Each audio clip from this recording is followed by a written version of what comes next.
Sejam bem-vindos, guerreiros e guerreiras de todo o Brasil. Aqui é o canal do Netflu. Eu sou Gabriel Amaral e sou também o Raiz Tricolor, né? Como muitos me conhecem. Pode olhar aqui do lado nas recomendações, aqui nos vídeos recomendados, ou aqui embaixo, né? No caso, dependendo do aparelho que você tiver. Se inscreve lá no canal do Raiz Tricolor. Se inscreve aqui no canal do Netflu também. Lá no Raiz Tricolor a gente tá faltando pouco para chegar a 16 mil. Ou talvez já tenha até chegado quando você estiver vendo esse vídeo. Ganhamos do Corinthians. Eu tô gravando esse vídeo pela terceira vez, porque das outras duas o áudio deu problema, então me desculpe se eu estivesse falando rápido demais, é porque já tá tudo na minha cabeça que eu tenho que falar. Ganhamos do Corinthians, finalmente voltamos a vencer no Brasileirão, lembrando que a gente tinha vencido já na semana passada, né? Vencemos vencemos o Defensor antes também no Maracanã. Essa sequência de 4 jogos sem vitória era só no Brasileirão. Não saímos da nona posição, né? Adivinha só, né?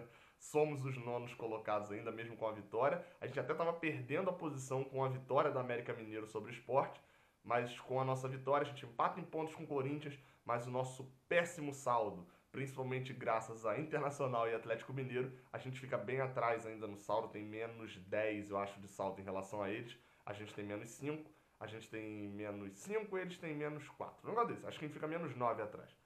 E ficamos atrás também do Cruzeiro, que empatou com o Grêmio. A gente fica um ponto atrás do sétimo colocado. Por que eu miro o sétimo colocado?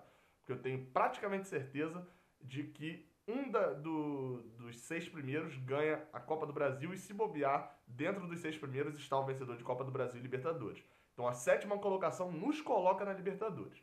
Mas, como eu venho falando, não se iludam com o Fluminense no Brasileirão. Não é para se iludir. E eu já não estou mais iludido. Vencemos, sábado temos um jogo dificílimo com o Cruzeiro e eu já não estou mais iludido. Eu não estou achando que o Fluminense agora vai arrancar para a vitória, para o título, cuidar do São Paulo e Internacional. Não é isso. A gente tem que entender que o Fluminense tem que ficar ali, é o que eu venho falando. Fica naquela posiçãozinha ali, ó. Tá a um ponto do sétimo colocado agora. Um empate contra o Cruzeiro é sensacionalmente bom pra gente. Óbvio que a gente tem que buscar a vitória, etc. Mas é para valorizar um empate lá contra o Cruzeiro, porque na rodada seguinte tem São Paulo, fora de casa. Aí, meu amigo, é o que trouxer na mala, tá bom. Vale destacar que as atuações individuais hoje, né? O Fluminense, eu preciso destacar aqui até um ponto coletivo. Como perde oportunidade o time do Fluminense. E eu não tô falando aqui de perda de gols apenas, não. Até tuitei isso quando o Fluminense faz 1-0, que o jogo se apresentaria da melhor forma possível para o Fluminense. Que era um time como o Corinthians, que tem pouco poderio ofensivo, é, e hoje se mostrou ainda mais dessa forma, com o Romero jogando de centroavante. Não achei que funcionou muito bem para o Corinthians. O Corinthians tem pouco poderio ofensivo e teria que sair para o jogo, o Fluminense aproveitaria totalmente o contra-ataque. Só que, como o Corinthians tem um expulso, tem Romero, não saiu, não se lançou ao ataque, deixando muito espaço para o Fluminense nos contra-ataques. Mesmo assim, o Fluminense teve muitas oportunidades, criou muitas oportunidades. A quantidade de vezes que Matheus Alessandro e Ayrton Lucas acabaram com o Fagner não viu a cor da bola contra Ayrton Lucas e Matheus Alessandro. Foi muito grande a quantidade de vezes que o lateral e o ponta do Fluminense ganharam. Só que chegava na linha de fundo, ou cortava para trás, rolava para um chute por cima, ou cortava para trás, ou perdia a bola, ou cortava para trás, perdia a jogada, ou então cruzava na área para ninguém. Perdia a oportunidade, faltava o penúltimo passe, no caso, né? O último passe ou o penúltimo toque na bola. E quando acertou, Cássio fez a defesa. Foram poucas acertadas, né? Mas Cássio fez grandes defesas. Eu já tinha falado sobre isso no pré-jogo, de que seria um problema passar pelo gol do Corinthians.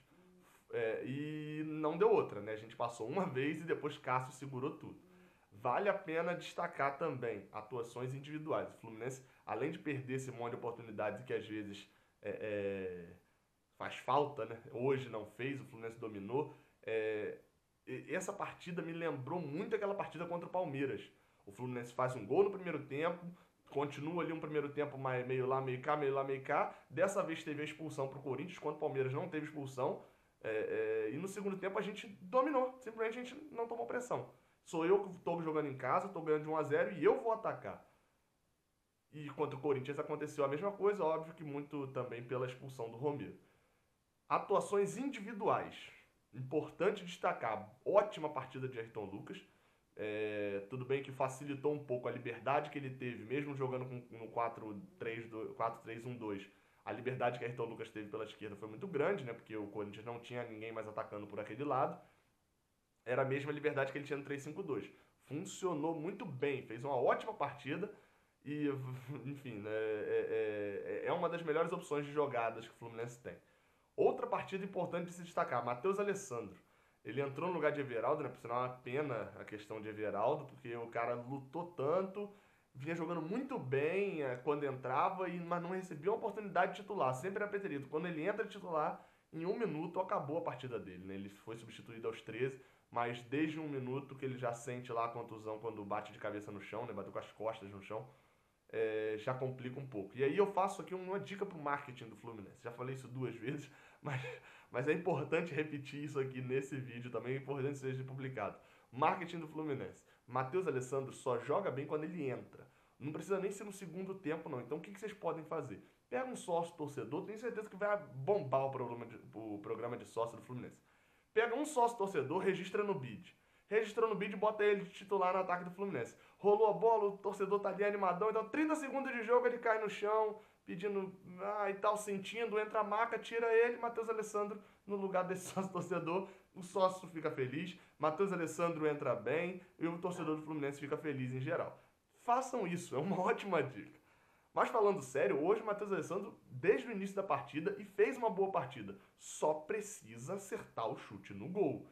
Ele perdeu 2 oportunidades, uma delas já estava até marcado impedimento, que não pode perder. Não pode perder. Ele cisma com aquele chutezinho dele chapado, né, tal da paletinha, que ele não acerta uma. Ele tem que treinar a finalização. Tem que melhorar essa finalização dele. Outra partida importante de destacar também, e essa dói muito no ouvido de muitos tricolores. Richard fez uma bela atuação hoje, tanto defensivamente, né, nos desarmes. Mais uma vez, a última vez que eu vi, ele estava com 5 desarmes, não cheguei a ver no final da partida. Novamente, mantendo por sinal, eu criticava isso. Fui olhar os dados do campeonato inteiro hoje e a média de passes errados de Richard é muito baixa. Por exemplo, dos últimos 4 jogos no Brasileirão, ele errou um passe apenas em 3 desses 4 jogos. Ou seja, Richard não erra muitos passes. O problema que grande parte da torcida critica é que ele dá muito passezinho para trás, passe sem objetividade.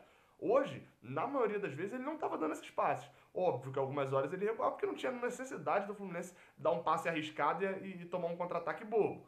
Mas Richard hoje, muito mais vertical nas jogadas e fazendo com que o Fluminense tivesse uma boa saída de bola, que era algo que o Fluminense vinha sentindo falta. E nisso também vale destacar a boa partida do Dodge. Por incrível que pareça, eu vi Dodge em campo. Eu vi Dodge em campo hoje. Pela primeira vez no Fluminense, foi uma ótima estreia dele. Mas jogou bem hoje mesmo. E pra mim, pelo menos, próxima partida eu acredito que o Marcelo Oliveira volte pro 3-5-2. Ele voltando pro 3-5-2, mantém o Richard, Jadson, banquinho. Entra Dodge titular. Merece uma oportunidade pelo que jogou hoje. E Jadson, pelo que não vem jogando há um tempo. Um ponto ainda sobre Richard. Aquela batida dele no final do jogo. Eu vi gente até criticando umas 2 ou 3 pessoas no Twitter. Olha aí o volante que não sabe chutar e etc. Richard é primeiro volante. É uma posição que está quase extinta no futebol e eu concordo com a extinção dessa posição. Mas Richard é dessa posição. Lembra de Marcão? Lembra de Fabinho Soldado? Lembra de Igor? É essa posição que a gente está falando. Só que, óbvio, né, com um nível de desarme muito maior do que de Fabinho e de Igor, por exemplo. Mas são volantes que não têm muita qualidade na chegada ao ataque, não são fazedores de gol. Se a gente pegar um lance só dele de sacanagem, assim, né? Olha a finalização de Richard, olha aí como é que o cara chuta e etc, que ele pegou meio desequilibrado, eu posso falar também que ele é um camisa 10 clássico e que bota a Sornosa no banco, mostrando aquele gol que ele fez na Arena Corinthians, né? Foi uma jogada que ele mata no... alguém escora de cabeça, acho que foi Pedro, escora de cabeça, ele mata no peito e bate pro gol numa classe absurda. Ele é um primeiro volante, tem um déficit técnico. O Fluminense não tem um volante melhor do que ele, mas não acho que ele seja um volante horroroso. Para mim, até pelo contrário, quem fica criticando muito o Richard deveria olhar os outros clubes do top 6, né, os 6 que estão ali mais na frente do campeonato, e ver se eles têm o primeiro volante, né, o volante que joga mais recuado, tem tanta qualidade no desarme quanto o Richard tem. Porque na saída de bola é óbvio, ele perde um pouco. Mas no custo-benefício, eu acho que Richard, com um bom time à volta dele, seria um ótimo primeiro volante. E eu tenho certeza que muito time gostaria de tê-lo também no seu elenco, né? Não tô falando aqui que Richard é um ótimo volante que merecia ser titular no Flamengo, no Corinthians. Não tô falando disso. Eu tô falando que Richard é um bom volante e que a torcida do Fluminense pega muito mais no pé do que deveria com ele. Acho que das atuações vale a pena destacar isso. Ah, não, faltava uma. Marcos Júnior. Entrou no segundo tempo, tudo bem que ele entrou numa função um pouco diferente, mas depois deu a entender de que ele entrou para jogar de terceiro atacante mesmo. Mas entrou que parecia que estava com 40 toneladas em cada perna, entrou com um desânimo absurdo. E isso é mais uma coisa que me faz ver que ele virou mesmo a terceira ou quarta opção no ataque do Fluminense. Tudo bem que no ataque do Fluminense com 11 jogadores, você ter terceira ou quarta opção, tá ótimo, né? Mas enfim. Ele já tá abaixo de Everaldo e já tá abaixo de Matheus Alessandro também. Hoje Everaldo foi titular, Matheus Alessandro foi acionado e Marcos Júnior só foi acionado quando não tinha ninguém para fazer uma posição mais defensiva, que era no caso da saída do Jadson e do Dodge. Poderia entrar o Danielzinho, mas o Marcos Júnior é um pouco mais firme na marcação. Mas entrou pesado e devagar. Tá merecendo mesmo o banquinho que tá tomando e eu continuo com a tese de que Everaldo ou Matheus Alessandro ali naquela posição de segundo atacante e se for jogar com três atacantes, que entre com os dois. Muito obrigado a todos, espero que dessa vez o arquivo dê certo, se você estiver vendo isso, eu estou muito feliz e não se esqueça de se inscrever lá no canal do Raiz Tricolor, tem muito conteúdo sobre o Fluminense, conteúdo pra caramba. Eu tenho certeza que você vai assistir pelo menos um vídeo lá e vai gostar muito. Ou melhor, tenho certeza que você vai assistir todos os vídeos e vai gostar. Não se esqueça de se inscrever aqui também no canal do Netflu, se inscrever lá no canal do Raiz Tricolor. Muito obrigado a todos, até a próxima semana, até o próximo jogo, aliás, sábado contra o Cruzeiro e valeu a nós.